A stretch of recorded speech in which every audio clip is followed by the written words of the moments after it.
Hello दोस्तों, स्वागत है आपका हमारे चैनल ऑनलाइन क्लासेस 2.0 में। मैं अभिनिका और हम लोग हिंदी भाषा मुख्य तथ्य से रिलेटेड क्वेश्चन सॉल्व करेंगे और इसमें हम एमसीक्यू प्रैक्टिस सेट आज फर्स्ट लेकर आए हैं। इसी तरह हम सेट 1 सेट 2 सेट 3 भी लेके आएंगे। और ये जो हम क्वेश्चन आंसर की सीरीज़ लेके आए हैं ये उत्तर प्रदेश लेखपाल परीक्षा 2022 को मद्देनज़र रखते हुए। तो स्टार्ट करते हैं आज के वीडियो को। हमारा सबसे फर्स्ट क्वेश्चन है, हिंदी किस भाषा का परिवार है? ठीक है, भारोपीय, द्रविड़ भाषा, आस्ट्रिक भाषा या चीनी तिब्बत। तो याद रखिएगा जो हिंदी भाषा है ना वो भारोपीय भाषा का परिवार है। इसका जो राइट आंसर है वो हमारा ए हो जाएगा।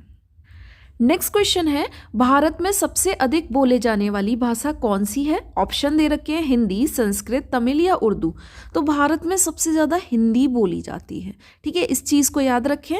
तो इसका जो राइट आंसर है वो हमारा ए हो जाएगा। भारत में सबसे बोले जाने वाली भाषा हिंदी है। नेक्स्ट क्वेश्चन है हमारा, हिंदी भाषा का जन्म हुआ है किस भाषा से हुआ है पूछा गया है। अपभ्रंश से, लौकिक संस्कृत से, पाली प्राकृतिक से या वैदिक संस्कृति से। तो हम हमेशा जब भी बात करेंगे कि हिंदी भाषा के जन्म की तो अपभ्रंश भाषा जो है उससे हिंदी भाषा का अपभ्रंश भाषा से जन्म हुआ है। ठीक है, तो इसका जो राइट आंसर है वो हमारा ए हो जाएगा। नेक्स्ट क्वेश्चन है, निम्न में से कौन सी बोली अथवा भाषा हिंदी के अंतर्गत नहीं आती है? ठीक है, कन्नौजी, बांगरू, अवधी या तेलुगु। देखिए कन्नौजी जो हुई, बांगरू हुई, अवधी हुई, ये तीनों की तीनों ना हिंदी के अंतर्गत आती हैं, आपने देखी होगी। जबकि तेलुगु जो है ना ये एक हिंदी भाषा नहीं है। तो इसका जो राइट आंसर है वो हमारा डी हो जाएगा।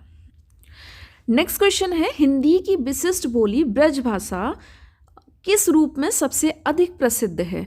राजभाषा है, मतलब किसी एक राज्य की भाषा है, कोई तकनीकी टेक्निकल लैंग्वेज है, या फिर पूरे राष्ट्र की भाषा है, या काव्य भाषा है। तो याद रखिएगा ये जो ब्रज भाषा है ना ये एक काव्य भाषा है, इसमें बहुत सारे काव्य लिखे गए हैं।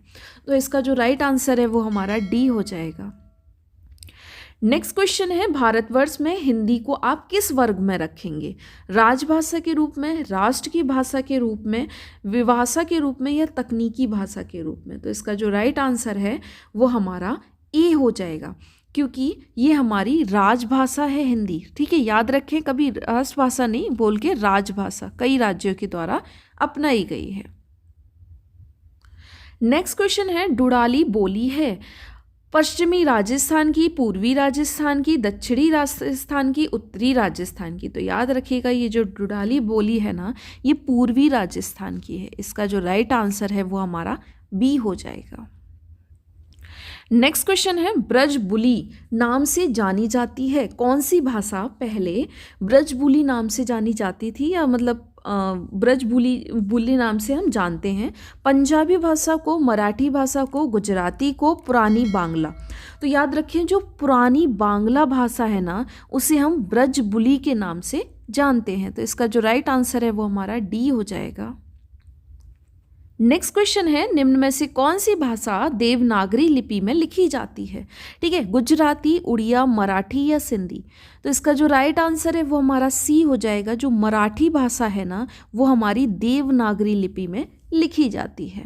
ओके, नेक्स्ट क्वेश्चन है, एक मनई के दुई बेटवे रहिन ओ माँ लहरा अपने बाप से कहिस दादा धनमा जवन हमर बखरा लागत होव तवन हमका दे दे। यह अवतरण हिंदी किस बोली में है?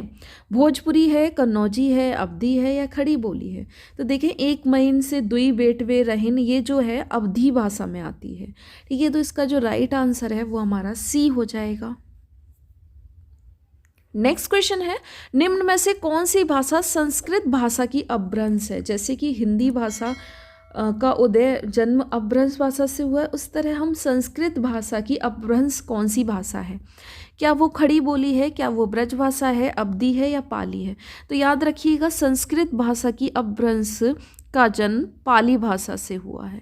ठीक है, तो इसका जो राइट आंसर है वो हमारा डी हो जाएगा। नेक्स्ट क्वेश्चन है, अधिकतर भारतीय भाषाओं का विकास किस लिपि से हुआ है? ऑप्शन है शारदा लिपि, खरोष्टी लिपि, कुटिल लिपि, ब्राह्मणी लिपि। तो याद रखिए अधिकतर जो भारतीय भाषाएं ना उनका विकास ब्राह्मणी लिपि से हुआ है। ठीक है, तो इसका जो राइट आंसर है वो हमारा डी हो जाएगा। नेक्स्ट क्वेश्चन है, हिंदी भाषा किस लिपि में लिखी जाती है? गुरुमुखी, ब्राह्मणी, देवनागरी या सौराष्ट्री? ठीक है, तो इसका जो राइट आंसर है ना, हिंदी भाषा जिस तरह मराठी देवनागरी में लिखी जाती है, इसी प्रकार हिंदी भाषा की जो लिपि है ना वो हमारी देवनागरी है। तो इसका जो राइट आंसर है वो हमारा सी हो जाएगा। नेक्स्ट क्वेश्चन है, वर्तमान हिंदी का प्रचलित रूप है किस तरह का है? अवधी है, ब्रजभाषा है, खड़ी बोली है या देवनागरी? तो याद रखिए इस टाइम पे जो हिंदी बोली जाती है ना वो खड़ी बोली में प्रचलित रूप में आती है, खड़ी बोली की। ठीक है, तो इसका जो राइट आंसर है वो हमारा सी हो जाएगा। नेक्स्ट क्वेश्चन है, हिंदी भाषा की बोलियों के वर्गीकरण के आधार पर छत्तीसगढ़ बोली है कौन सी आएगी? क्या ये पूर्वी हिंदी में आएगी, क्या ये पश्चिमी हिंदी में आएगी, या पहाड़ी हिंदी में, या राजस्थानी हिंदी में? ठीक है, तो मैं आपको बता देती हूँ कि जो छत्तीसगढ़ है एमपी से अलग होके हुआ है। ठीक है, एमपी का वैसे भी ये पूर्वी भाग आता है और ये थोड़ा पूरब की साइड अगर हम देखें तो इस तरह एमपी से अलग हुआ। अगर एमपी में इसकी पोजीशन एमपी से अलग हुआ तो इस भाग को हम जो है छत्तीसगढ़ मतलब एक राज्य नए में बना। तो ये जो है मतलब वर्गीकरण के आधार पर जो छत्तीसगढ़ बोली है ना वो पूर्वी हिंदी में आती है, इसलिए इसका जो राइट आंसर है वो हमारा ए हो जाएगा। नेक्स्ट क्वेश्चन है, निम्नलिखित में से कौन सी पश्चिमी हिंदी की बोली नहीं है? बुंदेली, ब्रजभाषा, कन्नौजी या वकेली? देखिए पश्चिमी हिंदी की पूछी गई है, तो मैं आपको सबसे पहले इसमें ये बता देती हूँ कि बुंदेली देखें बुंदेलखंड यूपी और एमपी के एरिया में बोली जाती है। ब्रजभाषा ये हमारी यूपी की मथुरा, आगरा, मतलब ये वाले एरिया ब्रजभाषा काफ़ी एरिया में बोली जाती है, कुछ एरिया एमपी का भी आ जाता है। ठीक है, कन्नौजी कन्नौज वाला एरिया जो यूपी का भाग है, लेकिन ये भगेली भगेलखंड वाला एरिया जो एमपी में काफ़ी मतलब पूर्वी हिंदी बोली जाती है इस जगह। तो ये जो इसका राइट आंसर हो जाएगा वो डी, क्योंकि ये पश्चिमी हिंदी की बोली नहीं है, ये पूर्वी हिंदी की बोली है। ओके, तो 16 का राइट आंसर है हमारा डी। नेक्स्ट क्वेश्चन है, भारतीय संविधान में किन अनुच्छेदों में राजभाषा संबंधी प्रावधानों का उल्लेख दे रखा है?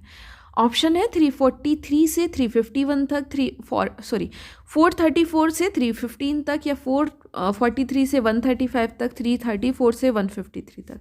तो इसका जो राइट आंसर है वो हमारा ये होगा। ठीक है, 343 से 351 के बीच में हमें राजभाषाओं संबंधी प्रावधानों का उल्लेख हमारे भारतीय संविधान के अंदर दे रखा है। तो इसका जो राइट आंसर है वो हमारा ए हो जाएगा। नेक्स्ट क्वेश्चन है, दक्षिणी भारत हिंदी प्रचार सभा का मुख्यालय कहाँ स्थित है? ठीक है, ऑप्शन में हमारे दे रखे हैं हैदराबाद, बेंगलोर, चेन्नई या मैसूर।